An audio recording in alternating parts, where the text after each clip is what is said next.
Well, howdy, this is Jason T. Ingram. You can also call me Fake Zappa, and I live in Oregon where I was born and raised, and been living out in the suburbs for a while after living out in middle America and different places around the country, including Alaska. And so I was really privileged to have gotten inside of the whole Republican American right wing culture. And I have a reference point because I was raised on the left. And so everything was so different for me. So I wanted to talk about President Trump and the relationship with born again Christians, and if that relationship is going to end and how. And I have some ideas about how that might happen. But first off, I want to talk about my red hat. Because I was thinking it'd be really funny to do some of these Trump videos. And well, where can I get a red hat? And I've had this one since 1994. I got it in August. I became a born again Christian when I was homeless in Anchorage, Alaska. And I identified as a Christian up until my 40s. And so I had this unbelievable paradigm shift. And it happens with folks that were converted as adults and then having, to acclimate back into being a lefty, progressive, liberal type weirdo that I am, and still having this really kind of an unhealthy affinity towards people that have opposing views. And it could be a healthy thing because I still have a lot of love for these people because they were there for me when I could not fit into educated culture. And if you're in the arts and entertainment, there's a lot of things you have to have that I've never had. And they took a chance on me, like ABBA did, and they were willing to work with somebody as high maintenance as I am. And a lot of folks don't have the patience for that. So yeah, I love these people, and I love the creative folks in the progressive world who introduced me to so much art and music and culture and ideas that just I don't know what I would be without that influence in my past. So, anyways, I became a born again Christian on the 3rd of July, and then I went to see. Oh yeah, and then I had some really profound experiences with that world. There was the born again thing and the water baptism. I came out of the baptismal just crying and hugging this guy. I thought he was cute too, but I got him all wet. And I thought, oh, that was such a wonderful experience. And then there's this big wet guy too.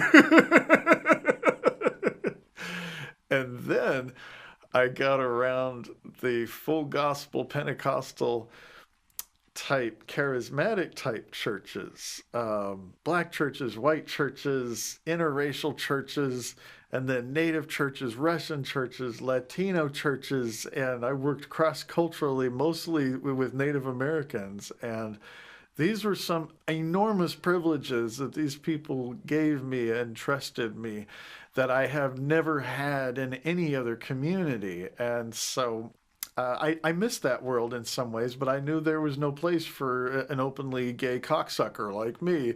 And then, especially that I've used cannabis a lot to treat a lot of things that I have a hard time coping with.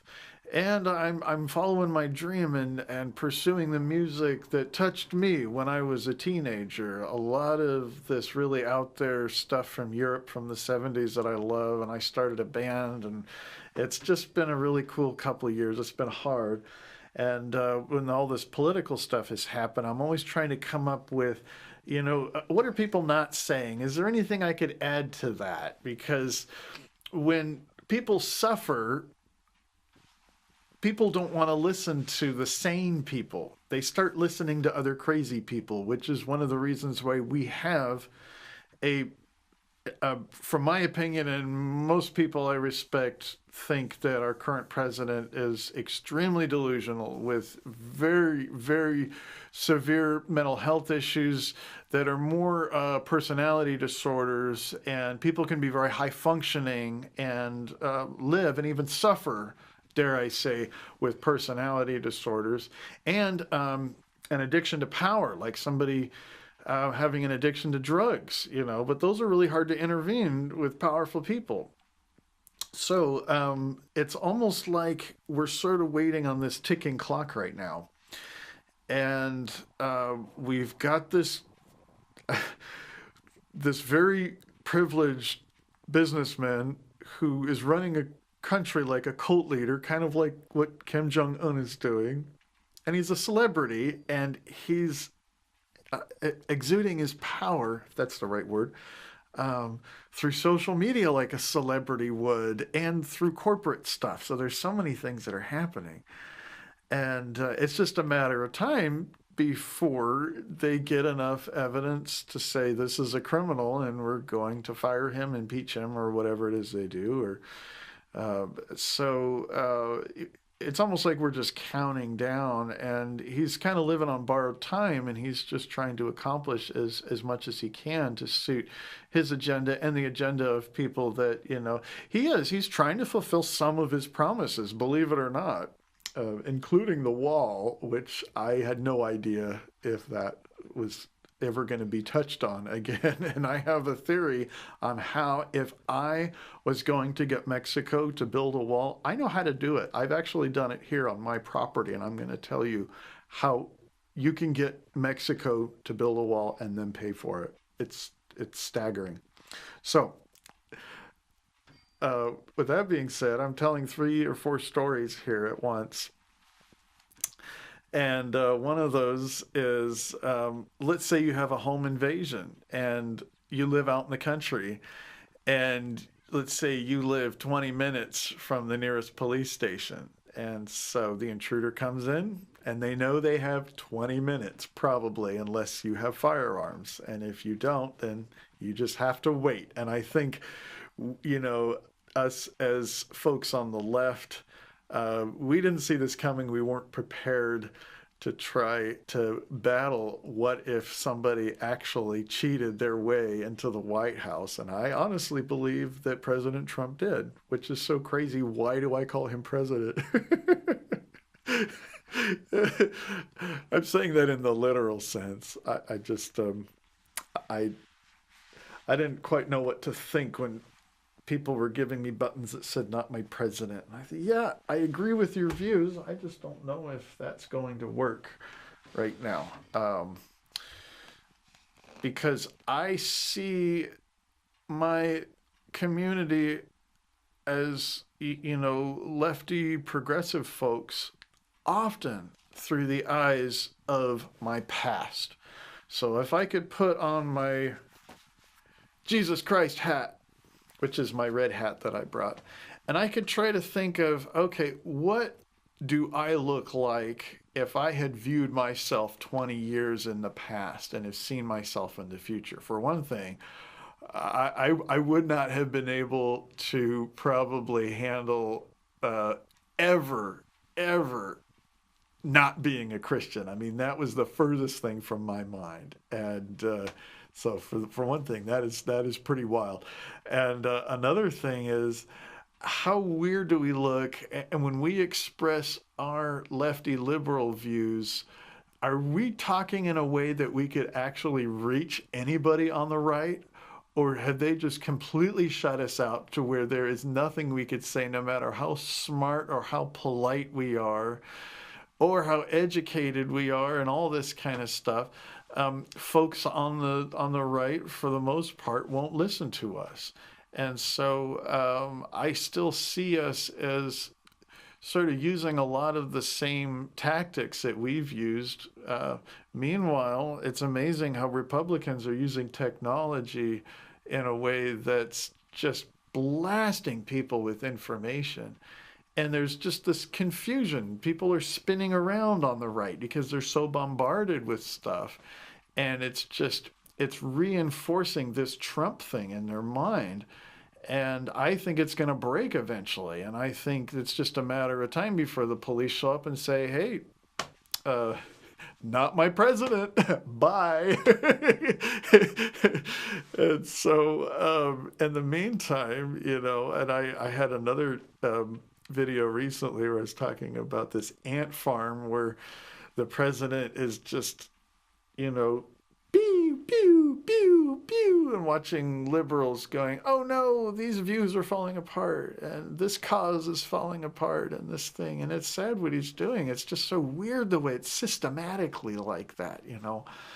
And, wow, I mean, doing these, presidential things over a social media platform that's known for celebrities. I mean, it is. Even the names of the people involved sound like fucking movie characters. I just think we're going to wake up in November and realize that this was all some weird hoax that we've been under or something like that. I am drinking a green smoothie and I'm going to do this video and watch my mustache turn green. And there's a funny ingredient in here. I don't know if I want to tell you what it is. So I went to see Benny Hinn in 1994. And aside from all of the intense Pentecostal charismatic stuff that I was experiencing back in those days, this particular one from this pastor in Kodiak, Alaska, I remember, oh my God. I remember his name, but I don't know if I want to say Rob Foster. Anyways, what a handsome fella. I hope he's doing okay now. He did what we would call a deliverance, and it had a profound effect on my mental health, and it is still something that I have a lot of theories about today. And so I've experienced a lot of things that made that family for me, my second family, the safest people and the folks that really accepted me when everybody gave up on me. And that's very, when you get around cutting edge churches and even ones that are cultish or cults themselves, there are a lot of people like me who have just been ignored. And if somebody, for instance, me, I'm somebody who I really believe I have something big to contribute. It's probably not my political ranting, for one thing. But I like to do music and art and experiment with stuff. And I like to come up with things that I don't think anybody's doing. And so, yeah, and I even believed back then I had something to contribute. I just didn't know which world and which side I was on. And in some ways, I still don't. And it's so hard to kind of be in that place where I'm just an American, let's face it. They say love it or leave it. I haven't left it yet, so apparently I love it, but I don't feel it. And I actually didn't hit this on purpose, but it does kind of sound like a sound effect that was intended.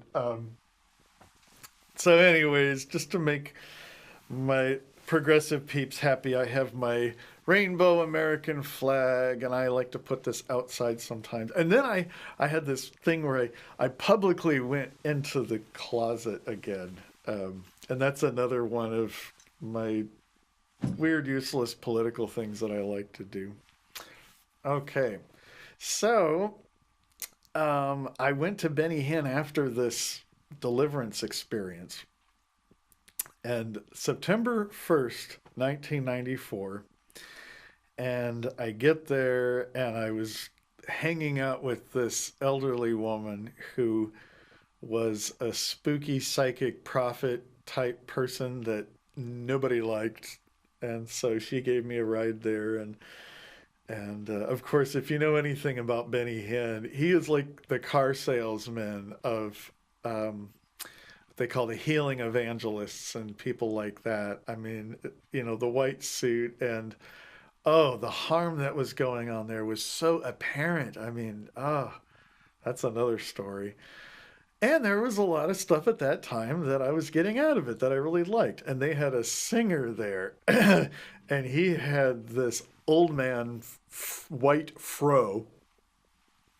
And I think he was an operatic trained singer that did kind of just like Gaither type gospel stuff, but it was a little more hyperactive than that. And he always hit this. It was like a high B flat above C, like this. And I remember he just keeps hitting that B flat in every song or something. And I was really excited. So I met his wife, not Benny Hinn's wife, the singer, because the singer had an appearance at Anchorage Christian Center, which I was involved with over the years for quite a while.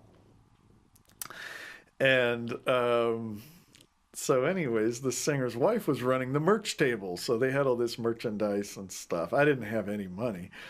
And I was, you know, I was in a homeless program at the time as well. So I was telling her about my story, and it's like, yeah, I got saved a month or so ago, and da da da da da, and she got all excited. And I guess they were trying to get rid of these hats, but anyway, she's like, well, here, take this hat, and it was the funniest thing for me because I don't think I wore a ball cap since I was 9 years old. I mean, these were like the tackiest thing because when I was a teenager, um, I had hats that were weird like the ones I wear now. Some of them were even weirder. One of them, my grandma's like, you look like a chimney sweeper. I'd put ribbons and bows and I would do like fabric art. I mean, I was like the total, I was a femme hippie artist type guy.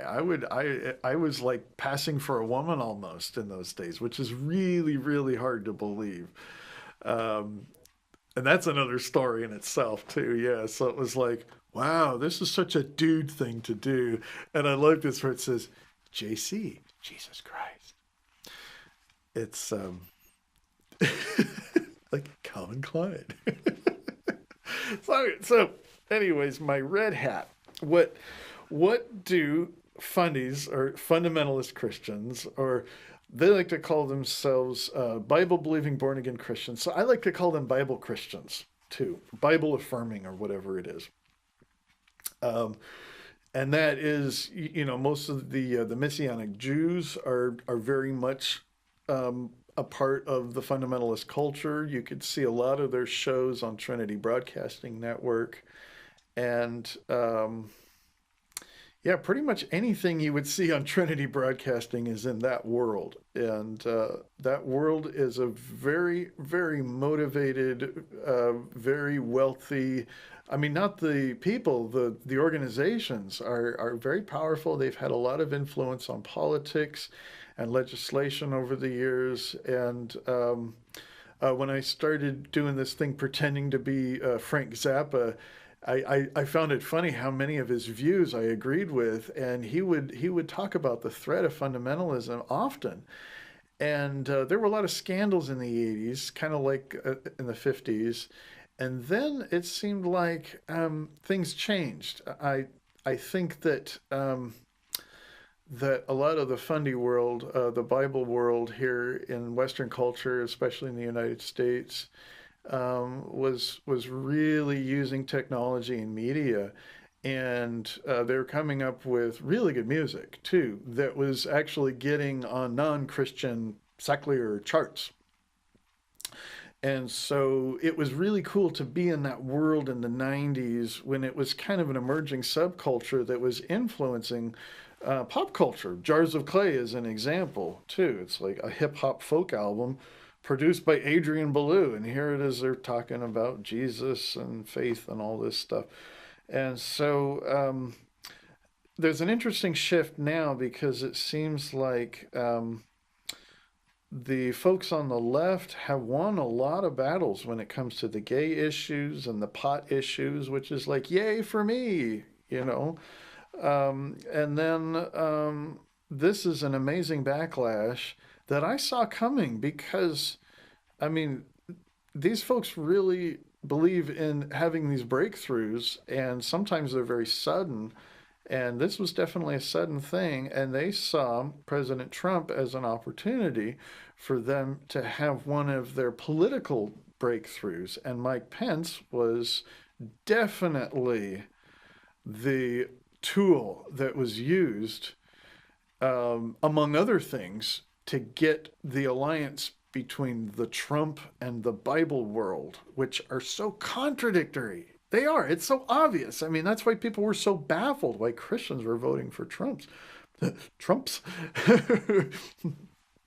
And um, there's often been an alliance between a strict religion and a very irreligious leader. And the leader has power, but the religion people, they feel like they have moral power and they feel like they're higher. So there's kind of this weird thing where they both think they're using each other, and in some ways they are. And so I think it was Cyrus. There was a king of one of the empires that was ruling over over the Jewish crowds. I don't know why I'm not thinking. I've been to two seminaries and it just. So, anyways, the children of Israel were in captivity, to various empires over the years. And this particular one, there was a king named Cyrus, and it was even prophesied, if you believe in that, in the book of Isaiah, saying that there was a king by this certain name that God was going to use, and in some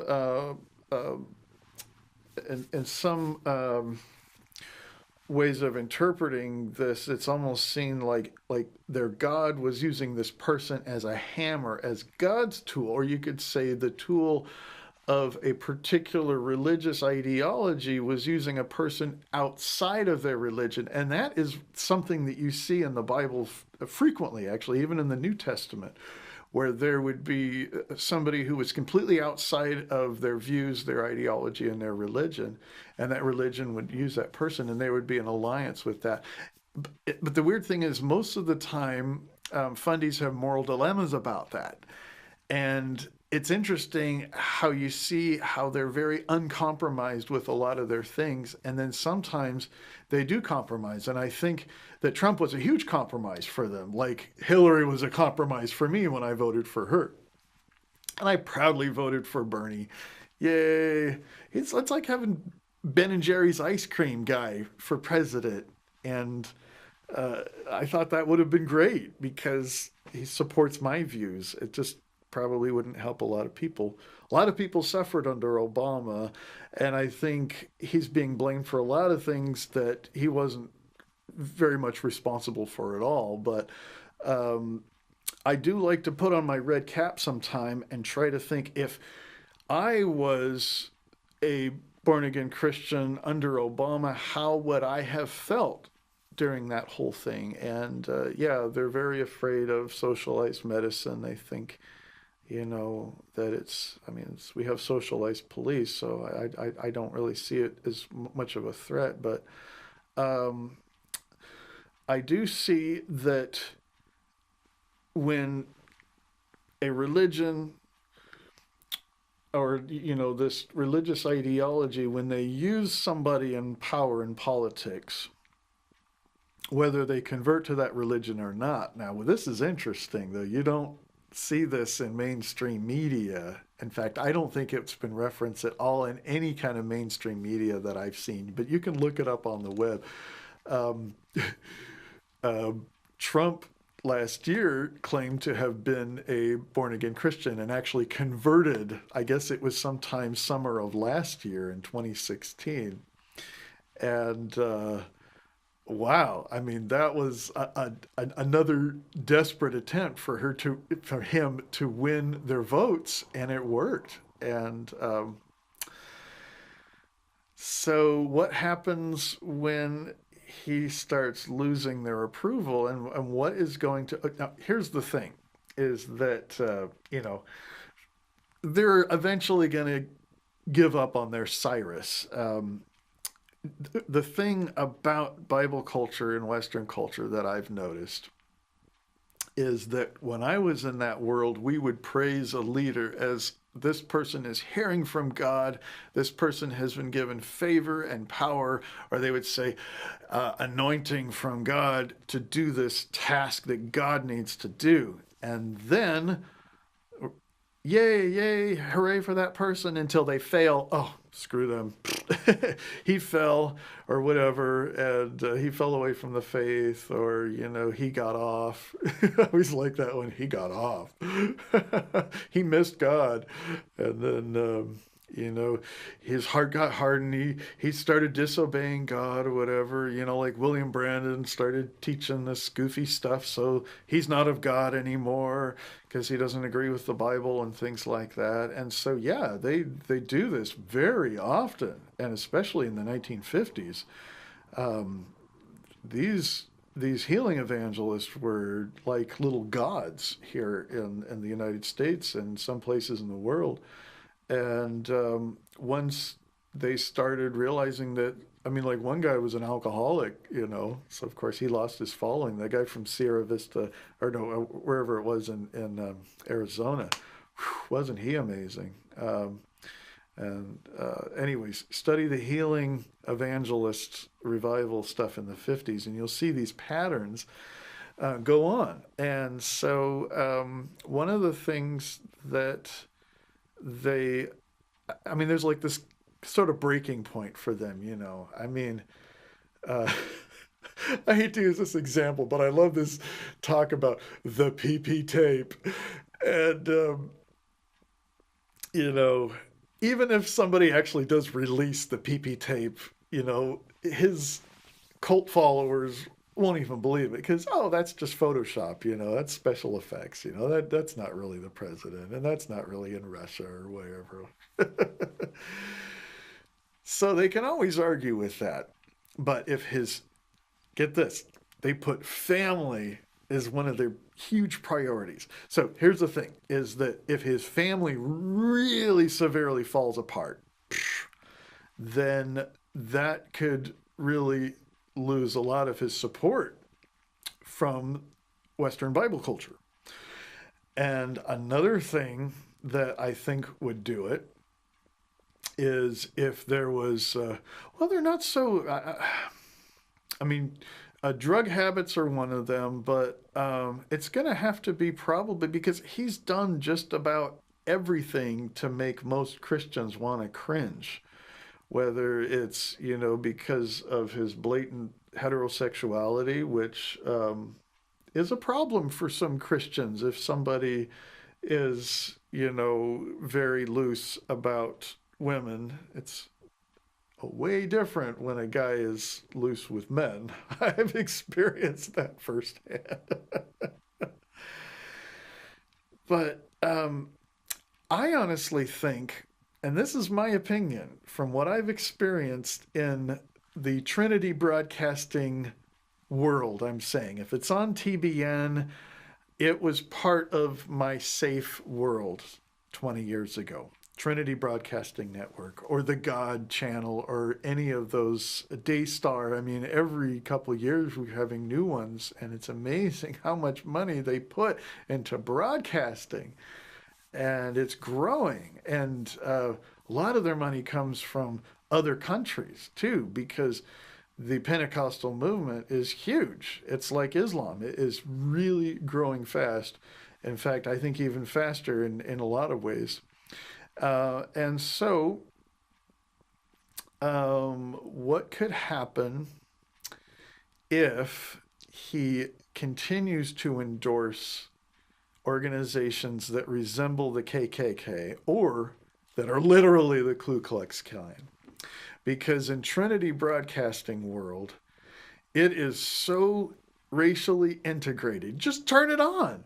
It's black and white, and then blacks and whites together, and then Latinos, and then you got them all mixed up, and then you've got them, interviewing somebody in China, and they got these missions in the Philippines. It is one of the most diverse places to see different ethnicities, however you say that, in one channel. And I don't hear a lot of educated lefties saying that because I grew up in the whitest church I have ever been in, and it was the Unitarian Universalist Church. And if there was any person of color there, you would bet they have letters after their name. And it's so weird to have this educational class having a religion and a culture that is almost in the Christian denomination. So Okay, that's enough of my blabbing there. Sorry about that. I just talk till the camera dies sometimes. But I did promise you one thing, is that I was going to tell you how we can get Mexico to build a wall and then pay for it. I don't know if that could actually happen. I just did something here in the last couple of years that was a similar thing, and I started because I'm kind of a recreational nudist. I'm not much of it's not a daily thing for me though. But the last couple summers it's been great to go out nude, and my neighbors didn't seem to mind. But then again, they build a fence. I've been hoping that somebody would build a fence there. I just didn't want to build it. And so I'm thinking, man, because most of the nudists that I see in, nudist events and nudist colonies and stuff like that are over 60 and 70 years old and stuff like that. This because they don't give a shit. So why don't we have all these elderly people, especially in Arizona, where it's full of old people and they're very tan and they don't want tan lines. So why don't we just try to get everybody we can that is like retired and give them incentives to hang out naked and have picnics and things and swim in the Rio or wherever, the river is that goes through Texas or whatever. And I think if that happens enough, then I honestly think that the Mexican government would just be so tired of seeing all the American nudists that were so old and so wrinkly. And I think that would become a real priority for them to start investing in a wall. I don't know if it would be a wall to keep out people, though, because it would be kind of more of a shield so they wouldn't see all the nudity. So that might be an issue. But that was my idea because it wasn't really my intention for my neighbors to build the wall because of my nudity. I thought, because of their line of work, they see a lot of that, and there was no more kids living at that house behind me, so I didn't think that was a big deal. But I admit, though, it is nice having a whole fenced-in yard. I mean, I I feel a lot more private there, and I can grow plants that I want to grow, and I can do whatever I want. So, anyways. That's what I was thinking about. So thank you for listening.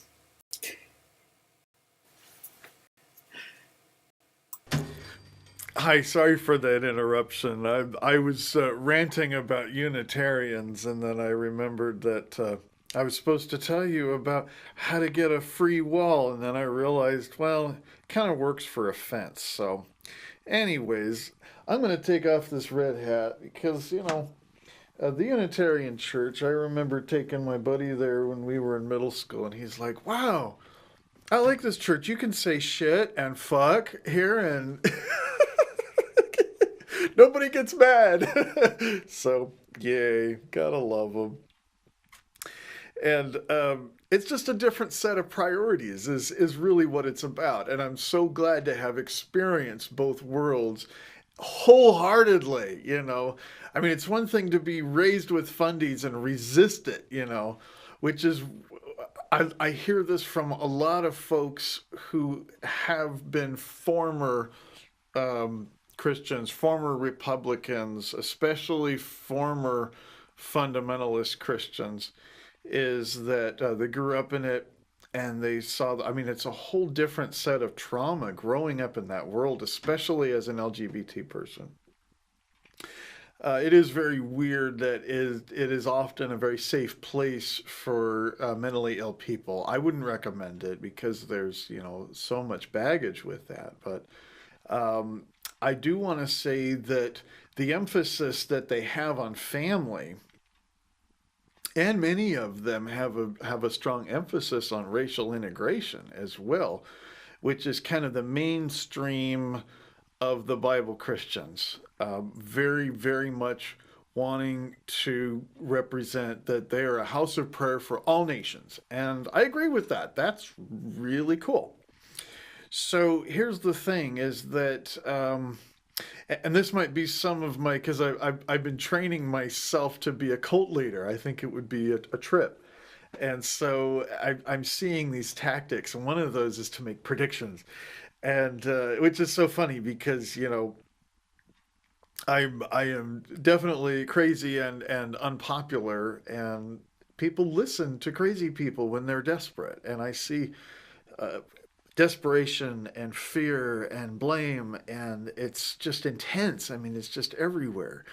And I think I was talking in another video about how our president is just he's just doing this three ring circus, just boom, boom, boom, boom, and it's just getting people so bombarded with information that it's like they're confused. And I think he's using this confusion to his advantage.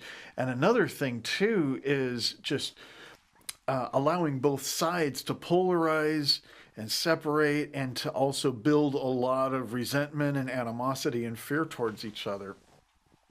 And so that's why I like to have friends on both sides, and I'm not ashamed of that either. And it's interesting how tolerant both sides are of a lot of my views, or lack of views for that matter. And this is one I don't talk about very much, but how will his presidency end?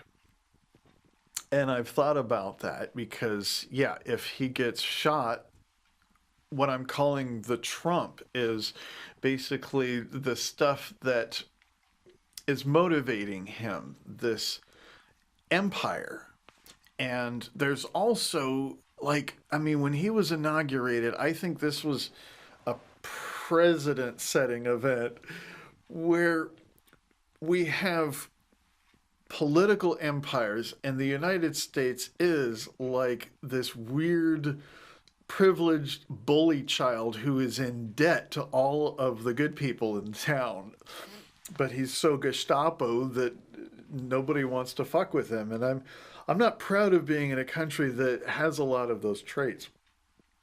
And there's also, though, corporate empires rule the world, especially in the Western world, and now the Eastern world. Oh, wow. Are they ahead of us or what in so many ways? And so this was interesting because on Inauguration Day, I think this was maybe one of the first times that we have had a manifestation of the epitome of corporate empires. And Donald Trump was one of those people. And boom, the leader of the free world is what they call it. So, wow, wow, how could this happen? I know, I'll buy this book called What Happened by Hillary Clinton. And she's coming to Portland at the Arlene Schnitzer Concert Hall. And if you're from Portland, you know about the fucking Schnitz. I mean, even the name and the whole design of all the carvings and the fancy historic sign is like Portland snobbery. The Performing Arts Center is over there, Main Street, Broadway. I mean, it's just like, oh my God.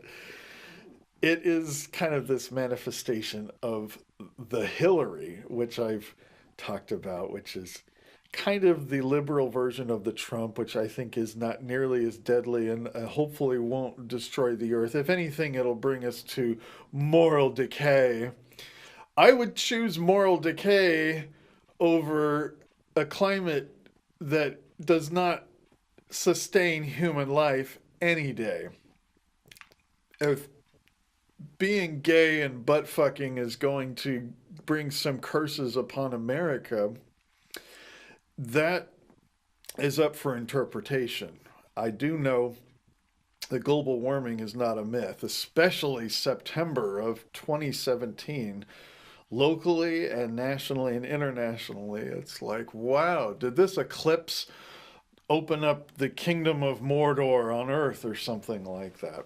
So I like to think about spooky spiritual stuff sometimes, especially if I'm doing YouTube videos, because heck, we love hype and we love sensationalism. And I think it would be sensational if, you know, if President Trump were to do something with corporate empires and global empires and somehow unite them in a force that is going to have an incredible influence of overpowering nations and people groups and being able to interfere in things, which there's a lot of theories about these groups, doing this privately. And I'm sure that happens. It's just that there's so much that is under the surface that is coming above the surface that we haven't seen in 100 years, like guys wearing white hoods with places for eyes. It's like, wow, where did the KKK go? We thought they were gone. Oh no! Our poor liberal world is falling apart. And so, yeah, he's definitely knows how to push our buttons. And one at a time, apparently. And so, what's going to happen when, because, yeah, he's definitely pushing the conservatives' buttons too, but, when they start saying, hey, we've had enough, and, infidelity in marriage is usually one of the big things as far as being gay. That's usually like number one, giving up on that person, comes out of the closet, and no way. Unless you're Tammy Faye or a couple of these people that actually like us. And then, you know, it's like, wow, he can cheat on his wife doing this and that, and a lot of these funnies know that, and they've learned to overlook that. But how much are they willing to overlook in order to think that God is allowing or using this person as a tool or as a hammer or something like that? And I did look it up. There was another preacher that was actually doing a web page teaching about King Cyrus and Isaiah's prophecy and how that's very similar to our president now. So yeah, they some of them apparently do believe that, which is was really interesting. So what happens when they're done with that tool? When that hammer when it breaks, they're done with it. And I think that it could be that somehow President Trump does something to lose custody of his son. And I have a soft spot for his son because he's uh, apparently mentally disabled a lot more than me. Very low functioning, social functioning, and things like that.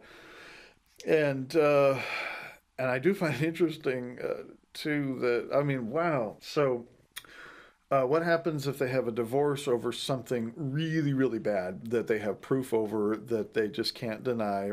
And if President Trump is so desperate that he is going towards some extremely harmful groups that really go against a lot of things that Bible Christians really hold dear, especially if he starts, if they got him on tape or something, cursing God or doing something like that.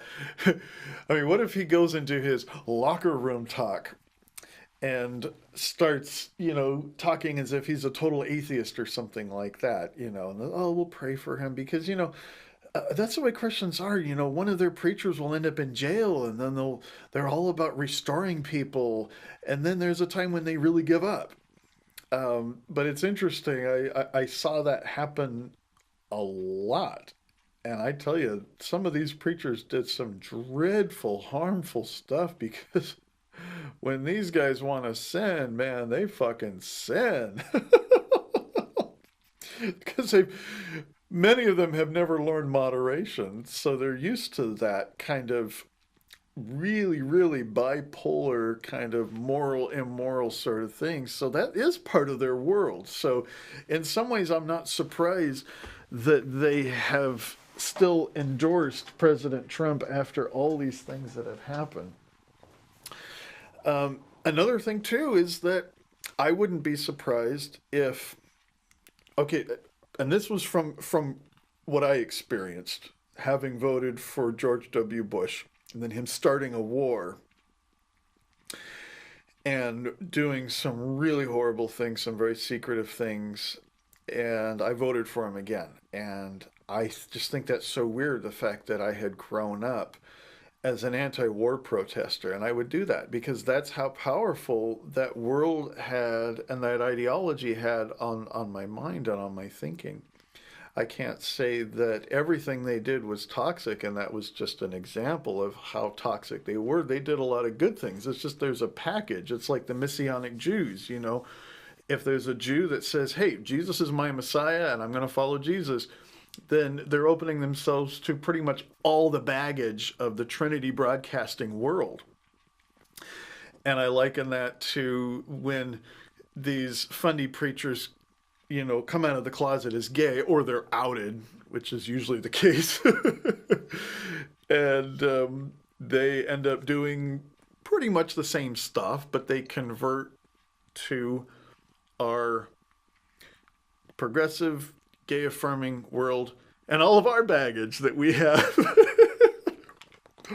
So, Trump claimed to be a born again Christian in 2016, and there are a lot of people that believe that and believe that it was sincere. Like, I believed that when George W. Bush became a born again Christian, I believe that was pretty sincere. But it was enough to say, yeah, I would rather have that than the other guy.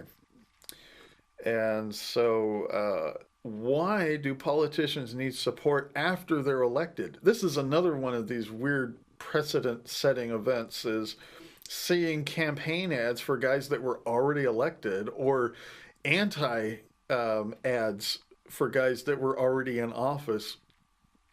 So there's definitely power when politicians are still getting positive attention. And then they also gain a type of power when they get negative attention as well.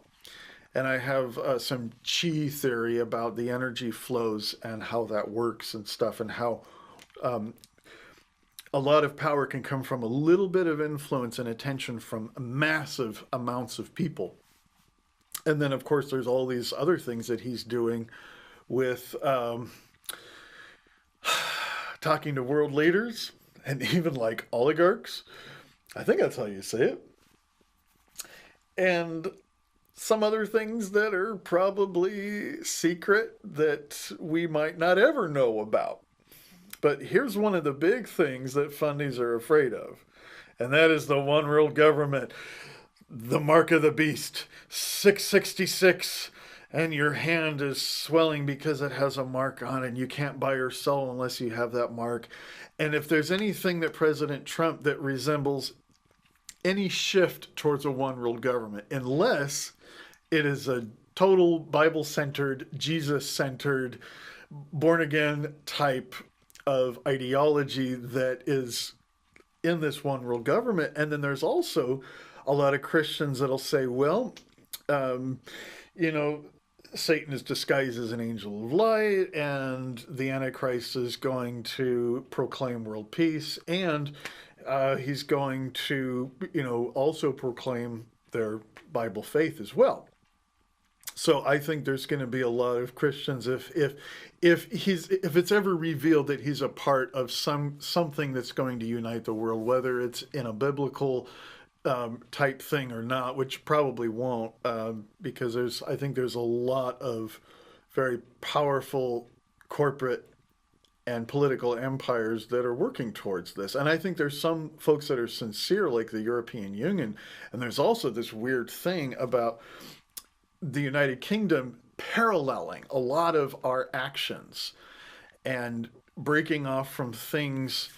And you know, because the euro and the European Union I'm not so afraid of that because a lot of that stuff supports my views. And so that doesn't freak me out whether, well, especially because I'm not a born again anymore. But yeah, if I were to wear my red hat and hear all this stuff about, oh, they're doing this thing in Brussels, Belgium where they're working on this microchip that goes into your hand. I mean, we were talking about that way back in the early 90s and stuff like that.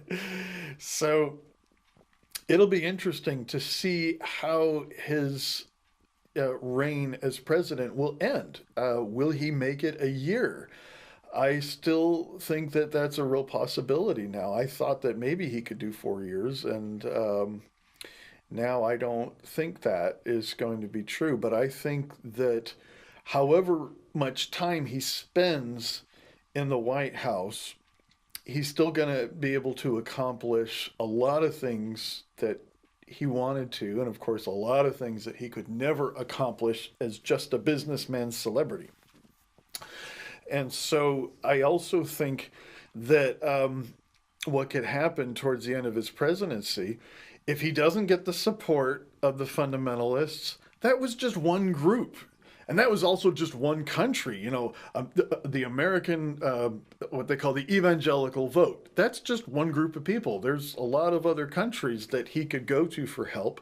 There's a lot of corporate empires that would help him. And maybe even the entire Russian Federation might help him.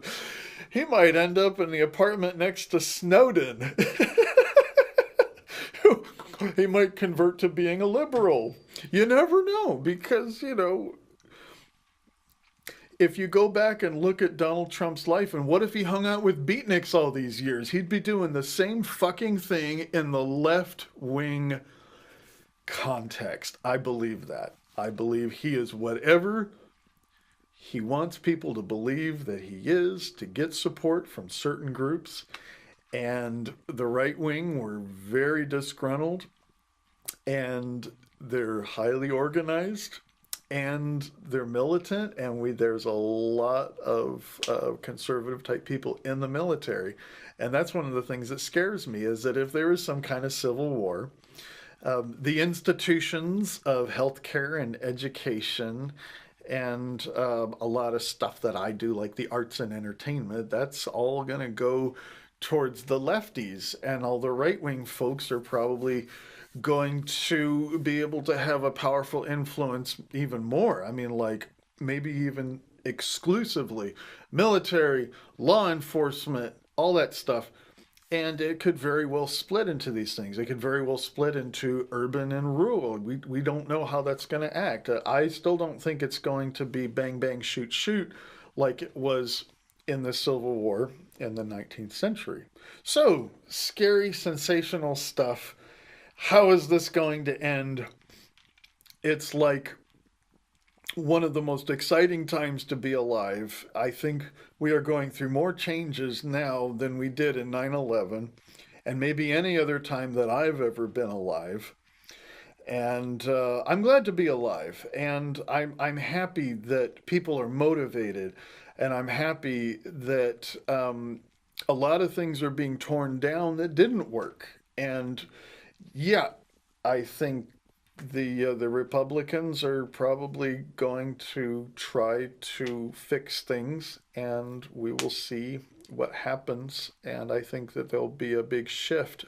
And also, we might actually have another conservative-led government, like what happens in the 1930s. It succeeded in the 1940s and 50s, and then the 60s. Since then, we have been successful at being the dominant force in a lot of institutions, especially mainstream media.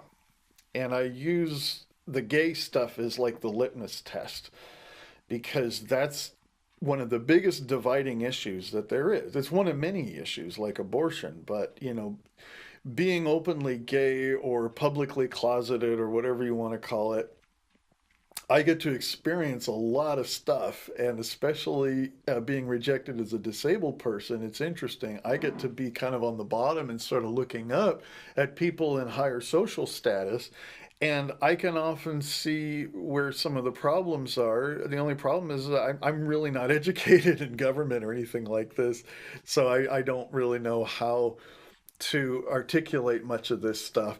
I just want to give a different perspective, and I hope I've blessed you in some small way. And I thank you for watching however long this is. I just stopped timing it right now. And I thank you for watching, and I hope to have more spooky predictions and fun stuff, and red hats, and rainbow flags, and American flags, and drum solos. Thank you.